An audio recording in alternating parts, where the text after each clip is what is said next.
Dubai के बारे में दिलचस्प बातें। नंबर 1, पूरी दुनिया में दुबई ही एक ऐसा शहर है जहां लोगों को इनकम टैक्स नहीं देना पड़ता। नंबर 2, दुबई में कोई एड्रेस सिस्टम नहीं है, यानी कि यहां पर पिन कोड, जिप कोड, गली नंबर या घर का पता कुछ भी नहीं होता।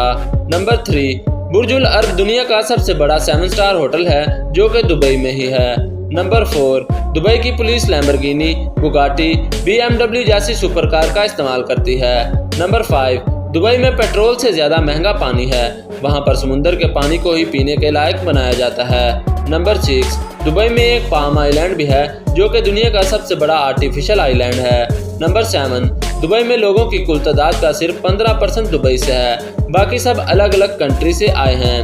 नंबर 8, जानवरों को पालने का शौक तो हर कोई रखता है, पर दुबई के लोग शेर और चीतों को पालना पसंद करते हैं। नंबर 9, दुनिया की सबसे तेज चलने वाली लिफ्ट बुर्ज अल खलीफा दुबई में ही लगी हुई है। नंबर 10, दुबई में कोई शख्स बगैर लाइसेंस के अपने घर शराब नहीं रख सकता।